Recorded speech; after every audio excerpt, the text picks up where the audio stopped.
Boa noite.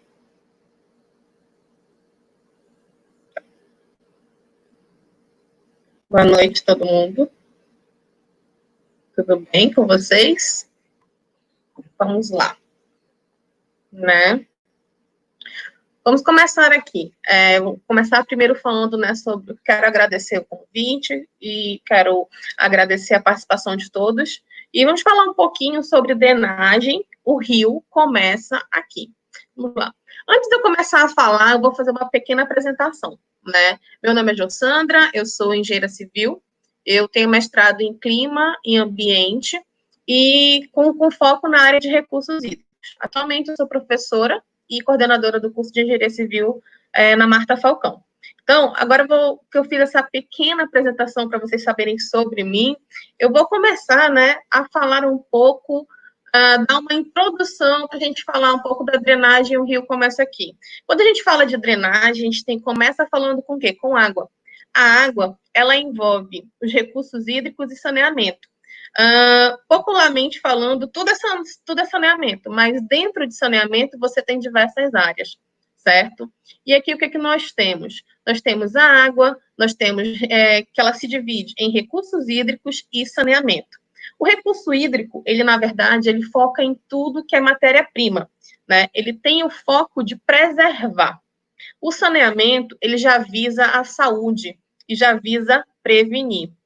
Um depende do outro. Um está ligado com o outro, né? Só que o recurso hídrico, os recursos hídricos, eles estão focados na quantidade, enquanto a parte de saneamento, ele vai preservar, vai prevenir e vai trabalhar a qualidade. Por que eu estou falando isso? É para a gente começar a entender e distinguir alguns pontos que envolvem água. Todos eles são importantes, um é complemento do outro, mas assim nós vamos seguir. Quando a gente fala de drenagem, né, a gente tem que começar primeiro a entender qual que foi essa origem, como que tudo isso aconteceu. Tudo começa, historicamente, lá no Crescente Fértil, Mesopotâmia, que é onde a população começa a viver à margem do rio. E viver à margem do rio significava o quê? Significava água para o próprio consumo, significava sobrevivência. Daí a gente começou a falar sobre agricultura, começou as revoluções industriais e o desenvolvimento das cidades. Lá pelo século XIX, no século XIX, a gente começa com algumas construções, que é justamente, olha, a cidade está crescendo, as pessoas estão crescendo, né? E eu preciso levar essa água para outra parte da cidade. Então, o que a gente tem? A gente tem um crescimento urbano muito grande, mesmo no final do século XIX. Aí, o que a gente consegue verificar com isso? No ponto de vista de esgoto e drenagem, tudo que você não precisava era jogado pela janela. No momento que você joga pela janela, é onde a gente começa a falar de doenças, onde a gente começa a ter aqueles... uma das primeiras pandemias, nós tivemos as pestes, né? Então, pandemia, nós estamos passando por algo semelhante no momento. E de uma forma indireta, tem a ver com todo esse processo de água. Feito isso, diante dessas doenças, teve um período conhecido como Tuteligu. O que é isso? Né? Surgiu na Europa, basicamente na França, onde tudo era jogado ao esgoto. Tudo ao esgoto. Basicamente, eles observavam que jogar pela janela não dava muito certo. Então, eu tinha que pegar uma canalização. Essa canalização junta o esgoto junto com a água pluvial. Faço essa canalização vai para onde? Vai para o meu rio. Ok, eu resolvo o problema da cidade. Contudo, essa água, com a água da chuva, com os esgotos, cai no rio. Quando cai no rio, o que acontece? Contamina os mananciais, que no caso são os rios, e volta para a sociedade, só que volta com uma água poluída. Por que a ideia, né? Drenagem, o rio é aqui. Porque todo esse caminho, você tem que ter o trabalho da drenagem, que ele vai percorrer, vai passar por canalizações e vai chegar no rio, que volta para o seu consumo humano. Eu queria deixar aqui com vocês, né? Se aqui no caso de Manaus, se alguém reconhece essa imagem, fica na reflexão, coloca aí no bate-papo, né? Aí eu olho assim, vocês dão uma olhada, será que vocês conhecem essa imagem? Por quê? A gente está falando do processo histórico, do crescimento urbano da cidade. Mas para quem não conhece, quem já ficou na dúvida, não, eu não conheço, nunca ouvi falar, nada mais é que esse igarapé que vocês estão vendo, que para a gente é rio, né? E para muitos é rio, na verdade é a Avenida Eduardo Ribeiro. O igarapé que nós temos, esse igarapé da foto anterior, ele, na verdade, é o igarapé Espírito Santo, né, que teve a Galeria Espírito Santo, que foi construída, e aqui é onde nós temos quem? Nós temos a Avenida Eduardo Ribeiro, que é um ponto, uma avenida central, no centro da cidade, né? Então, o que a gente pode observar? Que a cidade foi crescendo, e foi necessário aterrar e os nossos rios. Manaus, a gente vai receber a questão. Manaus, nós sabemos que tem a questão da época da borracha, que a cidade foi crescendo, ela foi se ocupando, né? Então, o que a gente observa, que a gente pode voltar lá na história? Acredito que quem é da cidade, ou quem já veio aqui, já ouviu falar na Praça Terreira Aranha. Terreira Aranha, ele foi o primeiro presidente da província do Amazonas. Então, quando a gente fala disso, o que acontece? Ele tinha uma ideia de colocar todas as praças, todos os locais da cidade, para o bem da população, tinha que ter praças. E todas as praças tinham que ter fontes. Essas fontes, elas tinham que levar a água da fonte para a casa das pessoas, né? Na época, tinha pessoas que tinham uma profissão que era aguardeiros, que eram pessoas responsáveis por levar a água e abastecer a população. E assim começou a parte de desenvolvimento da cidade e o trato com a água. Mas a cidade foi crescendo, e com isso teve um descontrole, né? E aí a gente entra na parte da drenagem. O que seria a drenagem? Baseado em todo esse processo histórico que nós já comentamos a seguir. Nada mais é que uma atividade de infraestrutura que vai fazer uma coleta das águas pluviais, né? E vai levar para o rio. Logo, só que o processo dela, ela faz uma coleta através de equipamentos, de instalações que começam na microdrenagem, vão para a macrodrenagem, né? E caem numa estação de tratamento para depois ir para o rio. Só que com o crescimento urbano, e isso não acontece só em Manaus, isso acontece em várias cidades. Esse controle, essa fiscalização não foi tão precisa, e a cidade em si, ela cresceu de forma desordenada. Mas, Sandra, o que isso significa? Isso vai impactar muito. Isso faz com que o meu rio fique sujo.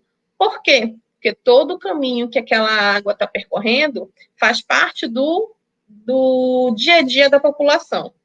Aí, por isso a ideia, né? Drenagem, o rio começa aqui. O rio começa pela drenagem. E o que seria a drenagem? Drenagem seria uma sarjeta, certo? A sarjeta é o começo da drenagem. Depois da drenagem, a gente também tem as famosas bocas de logo, boca de guia, que são essas aberturas onde a água vai passar.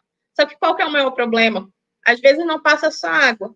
Às vezes a pessoa pode jogar um lixo, ou alguém joga um lixo e não passa só água. Então, vamos só analisando o que vai se acrescentando, né, nessa situação. Temos Boca de Lobo, que no caso, Boca de Lobo faz parte também da sarjeta. As galerias que pegam todas essas águas, todas essas contribuições e vão levar, né, para assar corbueiros a cair no rio. Sandra, mas por que está falando tudo isso? Porque esse é o caminho que a água faz. Contudo, né, não é só a água que faz isso. O que nós temos como um fator, ou talvez um vilão, no meio disso tudo? Os resíduos. O que seriam esses resíduos? Resíduo nada mais é que o lixo, sabe? Há uma balinha que alguém comeu, colocou, em vez de colocar no lixo, jogou no chão.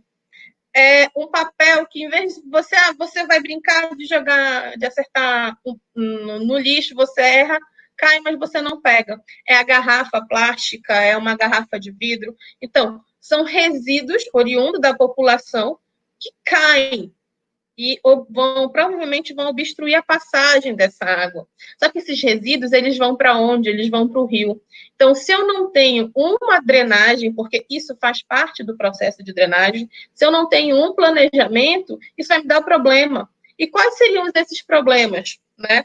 Aqui a gente tem algumas fotos da cidade, que no caso pode ser inundações, que são provenientes da cheia, né, do rio, ou são quando alaga ao redor do rio, e alagamentos, que é quando tu tem um bueiro, tu tem uma galeria, tu tem algum equipamento da área de drenagem que está entupido. Mas ele está entupido por conta de quê? Por conta, provavelmente, daquele resíduo lá que foi jogado, certo? Fora que a gente também tem que levar em consideração que tem questão de manutenção, só que o maior problema hoje do sistema de drenagem são os lixos. Ah, mas tá, só isso que acontece? Qual é a consequência desse problema? Pode ter morte através de deslizamentos, doenças voltadas na parte que tem vinculação hídrica, danos materiais, de repente você constrói uma casa, a sua casa ela não resiste por conta de toda a situação de uma chuva ou de uma inundação, e o congestionamento que pode, tanto na questão do tempo, quanto na destruição do seu veículo, certo? E quais são os fatores que a gente pode levar em consideração que aumenta, ou que inunda o que agravam essas inundações? A população ocupar a margem do rio, que historicamente era uma coisa comum, era uma coisa cultural. Aí, ok, vamos ver nas autarquias, né? As obras de drenagem não foram planejadas, com algum problema de execução. Aí, no caso, a questão de análise, eu vou fazer uma construção aqui, só que não é feito um estudo. E a parte de questão, mas de qualidade de água. Mas o que agrava? Você percebe que eu coloquei ali, ó, ocupação das áreas marginais. Quando eu ocupo as áreas marginais, eu estou levando uma população a viver ali. E talvez muita gente não vai ter aquele trabalho de pegar seu lixo e colocar num local específico. Não, ele vai lá e joga no rio. E tudo isso é um fator que agrava o quê? E é reflexo de quê? Da falta do planejamento urbano. Certo? Jossandra, o que a gente pode fazer? O que é possível fazer diante disso? A gente tem algumas medidas de controle de inundação, que, na verdade, são medidas que elas podem ser tanto estruturais ou não estruturais. Jossandra, o que seriam medidas estruturais? Medidas estruturais, elas basicamente são aquelas medidas físicas que vão fazer alguma alteração no teu local.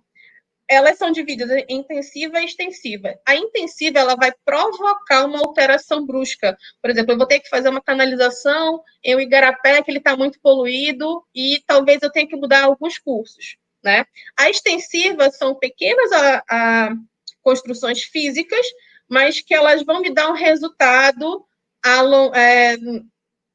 que não vão me causar tanto impacto, que é onde entra a parte da sustentabilidade. E as medidas não estruturais é aquela medida que a gente trabalha junto com a população, correto? Aí é que a gente tem uma ideia de, quando tu pega o problema, o crescimento urbano e a drenagem tradicional, entrando nessa parte das medidas estruturais ou na medida não estrutural, nós temos uma opção, que é a drenagem verde. O que envolve essa drenagem verde? A gente envolve de fazer uma reestruturação do seu local, aplicando uma vegetação, que essa vegetação ela vai me dar um solo, esse solo ele vai conseguir absorver a minha água e vai diminuir aquela quantidade de água que pode ir lá estar na rua, ou então está entrando na sua casa. Algumas trincheiras, que é uma forma também de absorver, né, a água que está ali no meio da rua, que é uma forma, eu estou colocando uma área permeável. Então, a água vai entrar, ela vai permear, ela vai diminuir aquele impacto que pode causar no trânsito, por exemplo.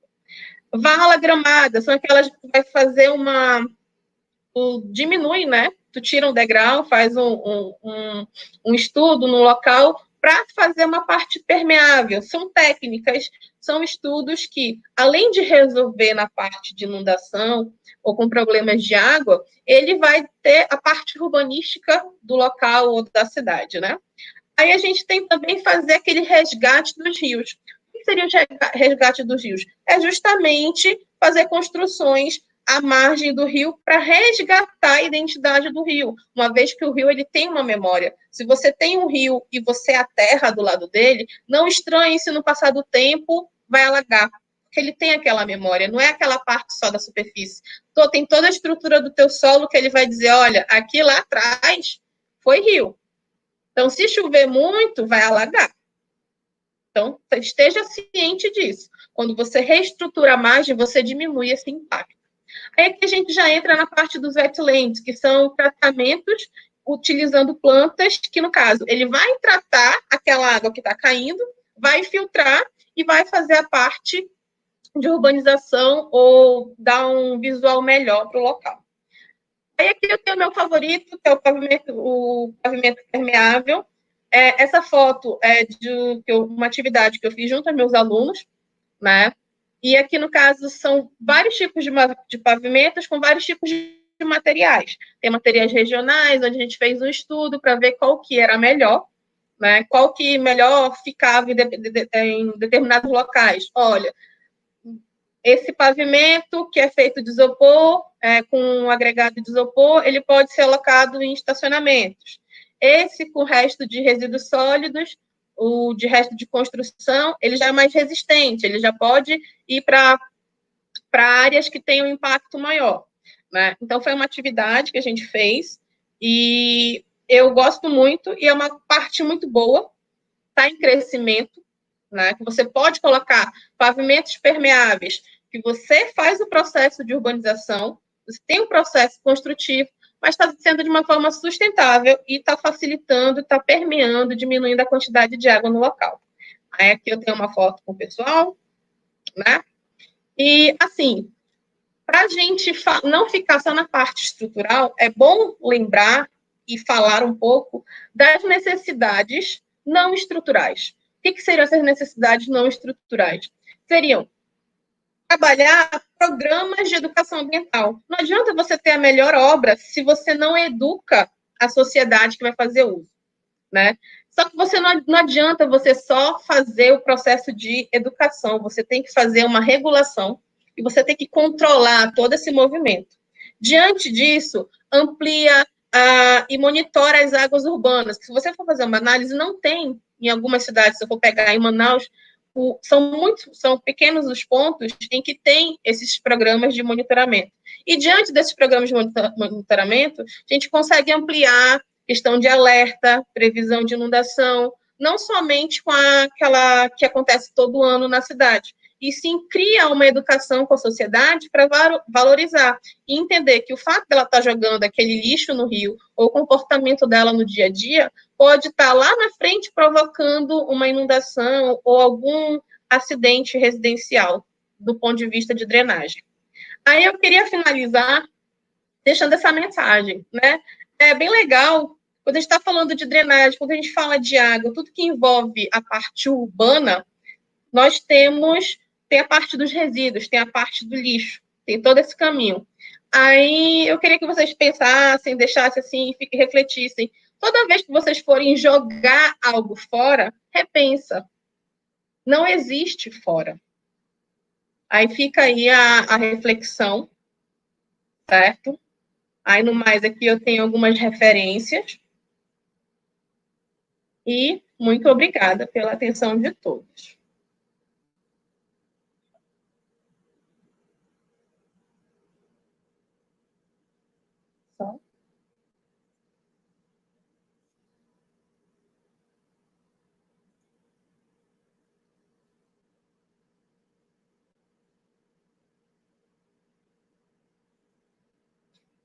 Agora a gente vai abrir para as perguntas, né?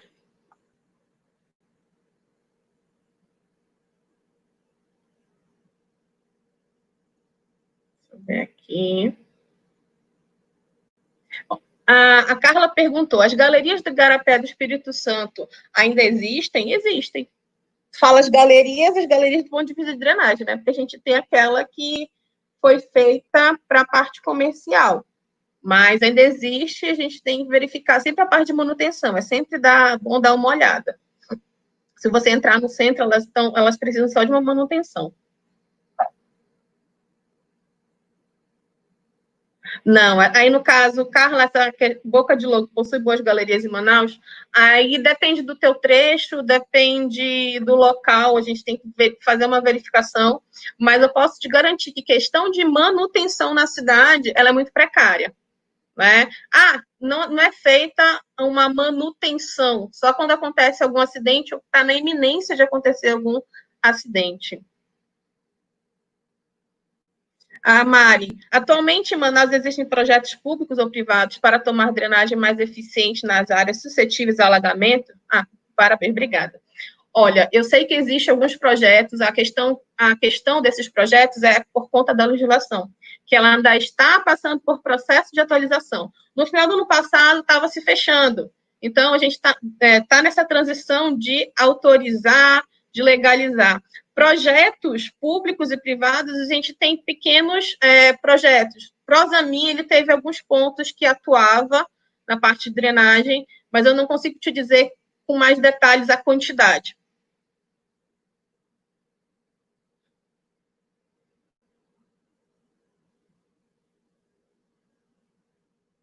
Então, é verdade, a Carla perguntou, então é verdade a questão de 30 metros da margem do rio para ter construção de casas? Olha, tem duas questões. O 30 metros tem a cota na cidade de Manaus, 30 metros, por conta do nível da cheia do Rio Negro ter atingido quase 30 metros. Então, questão de altura, você não pode construir abaixo disso. Mas em questão de margem, a cada ano muda a legislação. Só que se a gente for fazer um estudo do local, tem que ver como que é o regime daquele rio. Tu pode colocar, tu vai verificar, vamos verificar o rio em setembro, que está secando, agosto e setembro. Eu estou a 30 metros do rio. Só que esse 30 metros é na época da cheia. E na época da seca. E na época da cheia, como que isso vai funcionar? Então, a gente tem que conhecer o regime do rio para saber qual, de fato, é essa distância dentro da legislação, que varia de, vamos colocar, de 50 metros. Aí teve um ano que era 500, o outro foi para 50, isso fica numa atualização. Então, tu precisa de um estudo. Olha, menos que isso você não consegue nessa região, porque vai alagar ou inundar. A Mari perguntou: o marco do saneamento pode mudar efetivamente a questão do saneamento do país? Olha, na verdade, a ideia do marco do saneamento, se ela não dependesse apenas das pessoas, se fosse retirada a questão das pessoas, ele poderia ajudar. Mas isso vai de acordo com quem estiver gerindo, vai de acordo com o projeto, vai de acordo com o local. Existem locais que começaram bem, mas até hoje não deram resultados.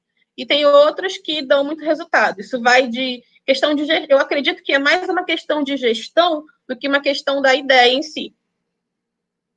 Pode mudar para dar a possibilidade de levar a mais pessoas, sim. Mas a gente sabe que tem outras situações que não é somente o documento, né? Sabe se há algum programa de infraestrutura verde no município? Olha, Lilian, eu sei que tem uns que estão em desenvolvimento. Por isso que eu falo, drenagem, ela é muito novinha na cidade. Né? Ela é muito novinha. Você sabe que tem algum planejamento que está no radar, mas não tem nada basicamente efetivo.